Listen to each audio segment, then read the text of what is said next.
15페이지 시조 절의와 관련된 시조 봅니다. 원천석이 쓴 작품이고요. 고려 말이기 때문에 고려에 대한 지조와 절개와 관련된 작품이겠네. 눈 맞아 휘어진 대나무를 누가 굽다고 하느냐?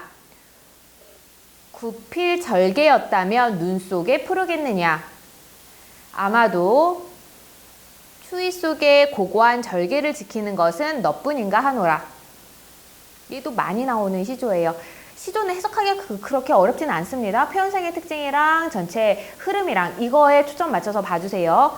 눈 맞아 휘어진 대나무를 누가 굽다고 하느냐? 굽힐 절개였다면 눈 속에 푸르겠느냐? 그래서 눈과 푸른색, 흰색과 푸른색의 색채 대비 나타나 있네요. 중장 부분에서 흰색과 푸른색의 색채 대비 확인 가능합니다. 풀을 쏘냐라고 하면서 서리법도 사용되고 있어요. 아마도 세한구절은 너뿐인가 하노라. 너가 누구야? 너가 누구야?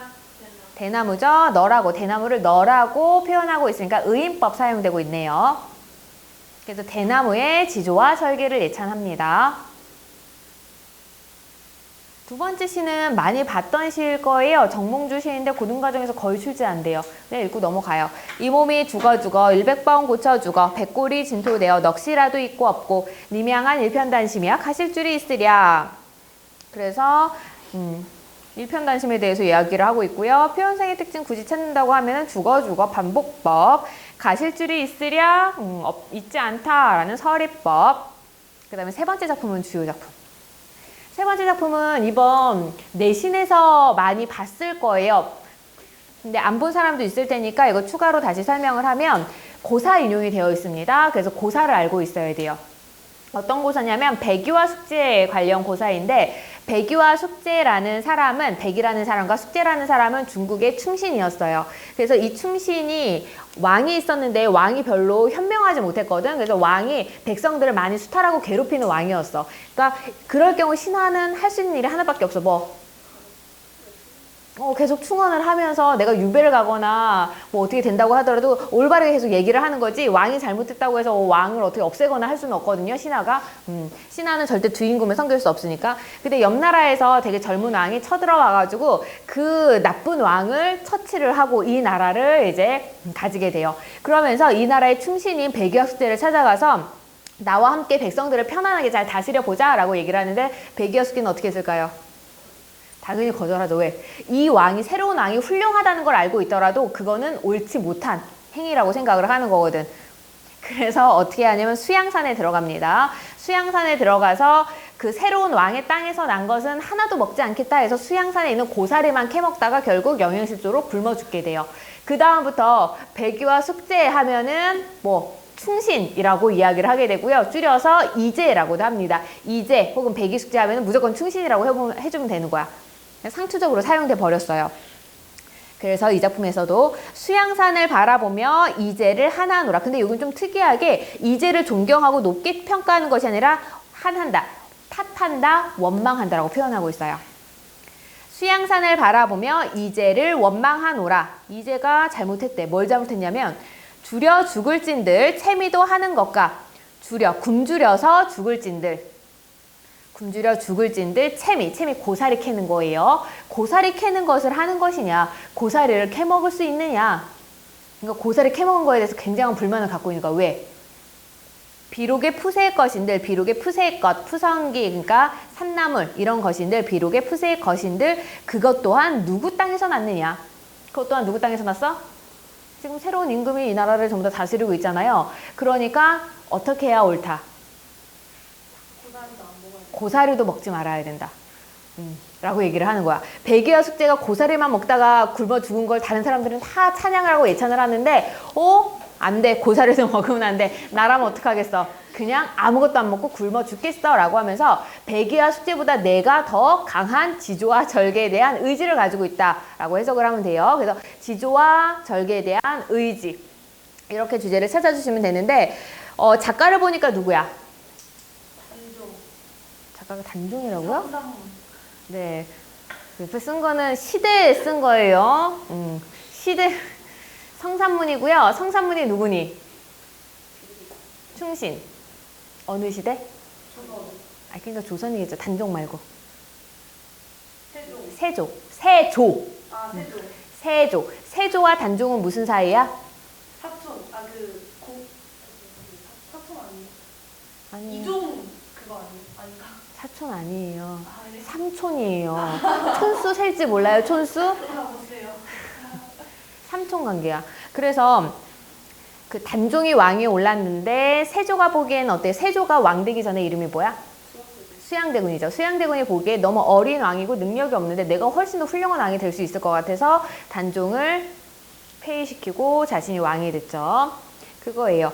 그러니까 이 충신의 입장에서 보면은 임금이 바뀌는 건 있을 수 있어, 없어? 없어요. 끝까지 단종에 대한 지조와 절개를 지키다가 성삼은 어떻게 됐어요?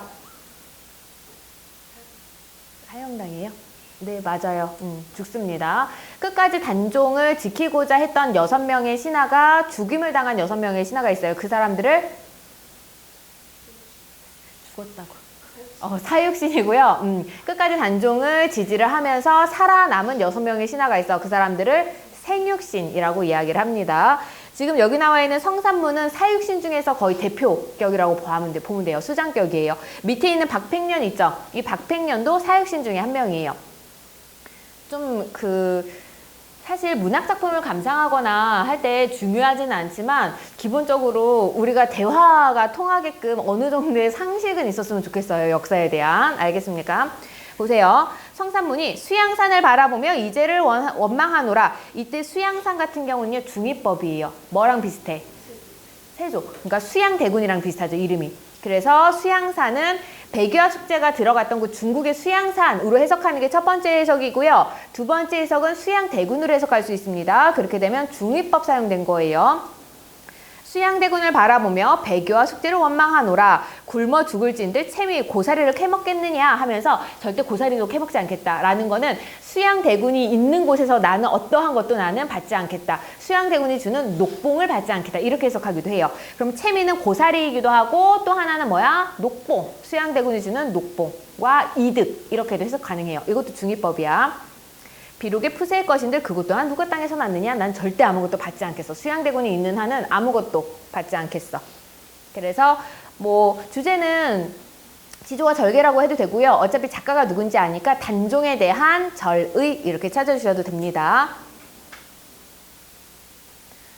이 세 번째 시는 정말 많이 나와요. 선지에서 많이 나오는 시니까 알아주셨으면 좋겠어요. 그 다음 네 번째. 까마귀 눈비 맞아 희는 듯 겁노매라. 야광 명월이 밤인들 어두우랴. 님 향한 일편단심이야 고칠 줄이 있으랴. 이것 또한 박팽년 사육신 중에 한 명이니까 단종에 대한 지조와 절개를 노래하겠네요. 까마귀가 눈과 비를 맞으면 하얗게 돼요? 네. 까마귀 생각을 하고 말해 유라. 눈으로 덮인 걸 말하고 싶었어요. 네. 알겠어요. 그냥 우리 상식적인 선에서 까맣지. 그래서 까마귀가 눈비를 맞아서 희는 듯 보여도 결국은 어때? 검은색이 변하지 않아요. 야광 명월, 밤에 밝은 달빛 또한 어때? 밤인들 어두워져요? 밤에도 똑같이 밝아요. 변함이 없어요. 그것처럼 님을 향한 나의 마음 또한 어떠하다? 절대 변하지 않는다. 서리법 사용되고 있습니다. 그 다음 다섯 번째 시. 이항복, 광해군 때 시예요. 이항복이 광해군 때 유배 가면서 쓴 작품입니다. 철령 높은 봉우리를 쉬어넘는 저 구름아. 외로운 신하의 눈물을 비 삼아 띄어다가 외로운 신하의 눈물을 비로 삼아 띄어다가 님 계신 구중심처는 궁궐을 얘기하는 거죠. 님 계신 그 궁궐에 뿌려본들 어떠리. 나의 눈물을 가져다가 님에게 뿌려줘 라는 얘기는 나의 마음을 님에게 전달해줘 라는 거겠죠. 유배를 가면서도 님에 대한 충정을 전달하고자 하는 화자의 심정이 드러나 있고요. 표현상의 특징은 뭐예요? 표현상의 특징은 뭐가 있을까요? 계속 찾아야 돼. 응?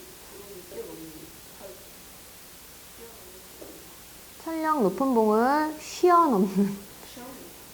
쉰다고. 너무 높아가지고 쉬었다가 넘는다고요. 한 번에 넘지 않고.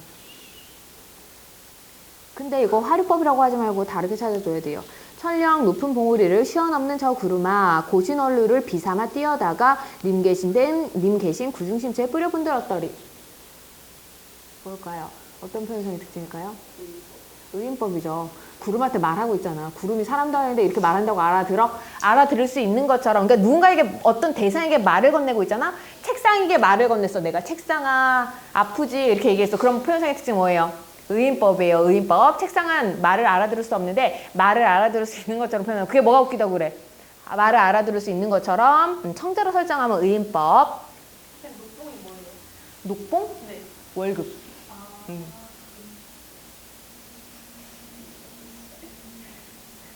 월급 어쨌든 급여 개념이에요. 다달이 나온 건 아니긴 하지만. 응? 녹봉 어디서 한 거야? 채미사에 물어본 거죠. 너는 뭐 얘기하는 거야? 녹봉이 어딘데? 거기는 녹봉이라고 하면 높은 봉이라고 되어 있잖아. 높은 봉, 높은 봉우리. 너네 정말 나랑 의사소통 이렇게 안 될 거야. 그다음 군신 간의 관계에 대해서 한번 보겠습니다. 군신과의 관계는 많이 안 나와요. 그래서 빠르게 하고 넘어갈 테니까 나왔을 때 이거는 무슨 내용이구나만 판단하면 되고요. 표현상의 특징도 안 찾아도 됩니다. 얘는 나는 물론 알려주긴 하겠지만 너네는 중요하지 않아요. 표현상의 특징조차. 있으렴 부디 갈까 아니 가든 못할 소냐 무단히 싫드냐 남의 말을 들었느냐 그려도 하애도래라 가는 뜻을 일러라. 누가 썼어? 성종이 썼죠. 성종에게 되게 아끼는 신하가 있어서 유호인이라는 신하가 있었는데 그 유호인이 고향에 늙으신 홀어머니가 계시니까 나 이제 벼슬 물러나서 어머니 모시겠다라고 얘기를 하니까 성종이 이 시를 쓴 거예요.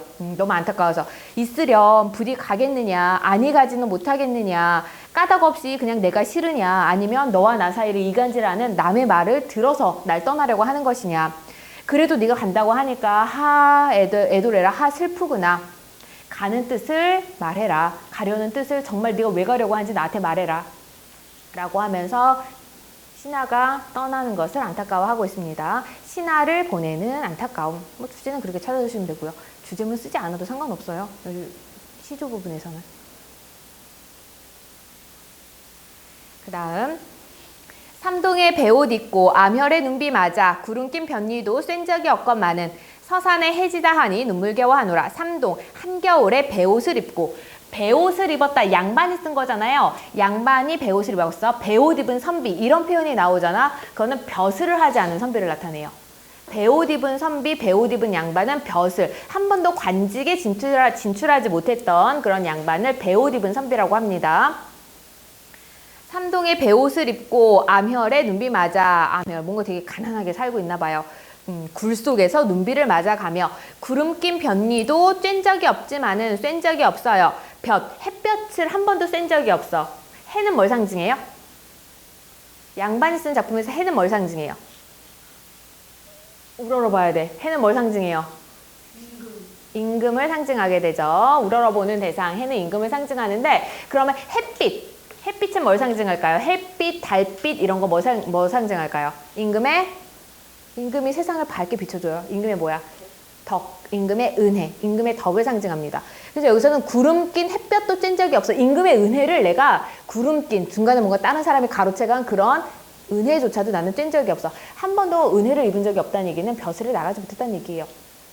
구름 낀 변리도 쐰 적이 없지만 한 번도 벼슬을 하지 못했지만 그럼에도 서산에 해가 졌어. 해는 뭐 상징한다고?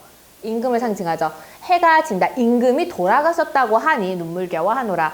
이거 중종 때 쓴 거죠. 중종이 죽었을 때 그 안타까움을 읊은 거예요. 임금의 승하애도. 두 번째 것도 마찬가지야. 세 번째 것도 녹초 청강상에 굴레벗은 말이 되어 때때로 머리 들어 북향하여 오는 뜻은 석양이 재 넘어감에 님자 그려오노라. 녹초 푸른 풀이 있는 강가 위에 굴레 벗은 말이 되었어요. 그 전에는 내가 굴레를 계속 끼고 있었거든. 이제 이걸 벗어 던졌다는 거는 뭐에서 이제 나온 거야? 속박. 그러니까 속박 뭐겠어? 벼슬에서 물러났어요. 벼슬에서 물러나서 굴레 벗은 말이 되었어. 자연 속에서. 그래서 벼슬을 하지 않고 이제 응거하고 있어. 편안하게 응거하고 있는데 그럼에도 때때로 머리를 들어 북쪽을 향해서 우는 것은 석양이 언덕을 넘어갔어. 석양이 졌다는 얘기죠. 임금이 돌아가셨다는 소리에 임자 님을 그리워해서 우노라. 이것도 임금 승하애도예요. 푸른 풀이 있는 강가 위에 굴레벗은 말이 되어 때때로 머리를 들어 북쪽을 향하여 오는 뜻은 석양이 언덕을 넘어감에 님을 그리워해서 우노라. 안 중요해요. 하지만 지금부터 할 건 중요합니다. 자연. 자연은 진짜 중요해요. 많이 나와요. 선지 구성 많이 되고 보기에서도 많이 나오고 그 가나다해서 지문 구성도 많이 됩니다. 근데 쉬워. 시키면 할 수 있을 것 같기도 한데 채은아 해보세요.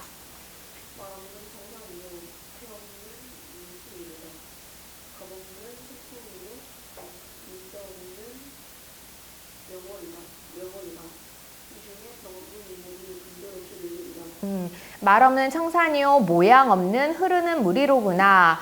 값없은 청풍이요 값없은 맑은 바람이요 주인 없는 밝은 달빛이라. 이 중에 병 없는 이 몸이 분별 없이 늙을. 분별 뭐 시시비비 따지고만 하는 거 있잖아요. 그런 거 하지 않고 그냥 자연스럽게 늙으리라. 그래서 이거는 강호 한정 나타나는 거예요. 자연 속에서 그냥 살아가고 싶은 소망을 드러내주고 있습니다.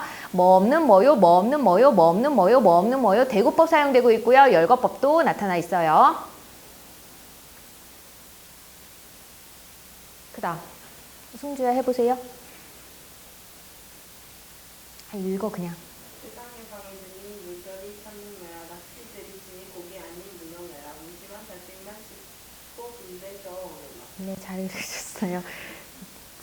풀 것도 같은데 이거는 추강. 가을 강에 밤이 되니 물결이 차갑구나. 차갑구나. 가을 강에 밤이 되니 물결이 차갑구나. 낚싯대를 들이우니 고기가 아니 무는구나. 무심은 무슨 뜻? 그거는 사랑 얘기일 때는. 무심 무슨 뜻? 무심 무슨 뜻? 윤서야 뭐라고? 그거는 생각이 없는 거는 지금 너야. 윤서야 무심 무슨 뜻? 내가 고전 시간하면서 무심이라는 단어 중요하다고 했었는데 무슨 뜻이야? 무슨 뜻이야? 현민아 무심 무슨 뜻이야? 현민아 모르는 척 하지 말고 빨리 무심 무슨 뜻이야? 우진아 너는 수업을 많이 빠져서 너는 못 들었을 것 같긴 한데 혹시 물어볼게요. 무심 무슨 뜻일까요? 진짜 너네는 양심이 없어 얘들아. 무심은 욕심 없다라고 내가 양반이 쓴 작품에서 무심이라는 단어 나오면 욕심 없는 이라고 해석하라 그랬지. 부정의 의미 아니에요. 긍정의 의미예요. 근데 무슨 생각이 없다 이런 말들이 나와. 진짜 생각 없는 소리 하고 있어. 의미가 안 맞잖아 그러면. 가을강에 밤이 되니 물결이 차갑구나. 낚싯대를 들이우니 고기가 안 무는구나. 고기 낚을 생각이 아예 없어요. 왜? 나는 그게 아니라 그냥 풍류를 즐기고자 했을 뿐이니까. 그래서 욕심 없는 달빛만. 왜? 나도 고기 낚을 욕심이 없었으니까. 욕심 없는 달빛만 실고 빈배 저어 오너라 하면서 풍류를 즐기고 있습니다. 자연 속에서 느끼는 풍류. 촉각적 심상 사용되고 있고 시각적 심상 사용되고 있습니다. 유라 세 번째 거. 세 번째 거요. 네. 10년을 경영하여 초려상간지어 네. 아데니 따 한간 달. 달한 간에 청풍 한간 맞춰두고 강산은 들일기 없으니 불넣어 두고 보리라. 네. 10년을 경영하여 10년 동안 계획하여 초려 삼간 방 3칸짜리 초가집을 지어내니 10년 동안 계획해서 초가집을 지어내니 나 한 칸, 달 한 칸, 청풍 한 칸, 방 3칸인데 어때? 다 끝나버렸어요. 그래서 강사는 들을 데가 방이 없으니 들을 데가 없으니 둘러두고 보리라. 그래서 자연과 내가 같은 공간을 가족처럼 살겠다는 거죠. 이런 거 뭐라 그래? 자연과 내가 같이 있어. 가족 같아. 친구 같아. 사자성어 뭐라 그래요? 네, 물화일체 확인할 수 있습니다. 자연과 내가 하나가 됐어요. 가족이에요. 서로 방 하나씩 나눠 쓰는 그런 사이야. 물화일체 확인 가능하네요. 맡겨두고. 송순 누구야? 네? 송순 누구야? 너랑보다 네, 우리 아까 했던 그 가사 면왕정가를 쓴 사람입니다. 여기 이렇게 시조도 쓰시고요. 여러 작품들을 많이 남기셨어요. 그 다음 네 번째 거, 우진아. 네 번째 거 읽어보세요.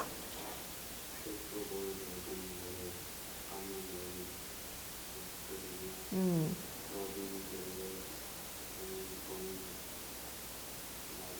음.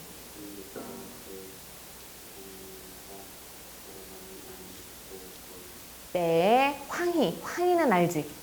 황희정승. 그 세트로 황희정승 이렇게 해야지 익숙하죠? 황희가 쓴 작품이에요. 대초볼 붉은 고래 밤은 어이 뜨뜨르며 대추 열매가 붉은 골짜기에 대추 열매가 붉게 물든 그런 골짜기에 그런 고래, 골짜기, 고을 이렇게 해석해도 상관없어요. 어쨌든 대추 열매가 붉은 고래에 밤은 어이 뜨뜨르며 밤은 어이 떨어지며 밤은 어이 떨어지며 가을이네, 가을이야. 벼벤 그르해에 개는 어이 나리는 곳 별을 벤 그르해 그루터기에 가을이니까 이제 추수를 다 끝냈어요. 추수를 다 끝낸 그런 논에 개는 어이 나리는 곳 개는 민물개 있잖아. 그 벼 농사를 짓는 논에는 물이 항상 찰랑찰랑 해야 되거든요. 그래야 벼 농사가 지어져요. 그러니까 벼를 다 뱄어도 아직까지 물이 잔뜩 이제 좀 고여 있는 거야. 거기에 뭐가 움직이고 있어? 민물개가 막 이렇게 다니고 있는 거야. 그렇게 보니까 벼를 뱄으면 뭔가 황량해 보일 수도 있는데 여기서는 황량하지 않아요. 오히려 가을에 그런 풍요롭고 아름다운 농촌의 모습을 드러내주고 있어. 술 익자 그런 가을 속에서 술이 익자 채장사 돌아가님. 얘네는 술 어떻게 해서 먹었다 그랬어? 네, 술을 빚었어요. 술을 빚었는데 그래서 어떻게 해야 됐어요? 먹어요. 걸러야죠. 상충곡에서 했지? 상충곡에서 그 탁주이기 때문에 걸러야 돼요. 그래서 술 거르는 채를 파는 장수가 돌아가니 채를 사서 술을 걸러서 술을 아니 먹고 어이 하겠느냐. 술 먹어야지. 농촌에서 즐기는 풍류입니다. 대추 열매가 붉은 골에 밤은 어이 떨어지며 별을 벤 그루터기에 개는 어이 다니느냐. 술익자 채장사 돌아가니 아니 먹고 어이 하겠느냐. 서리법 사용되고 있고요. 그 다음에 대추볼 붉은 고래 색채 이미지 사용되고 있습니다. 주제는 아까 얘기했듯이 농촌에서 즐기는 풍류.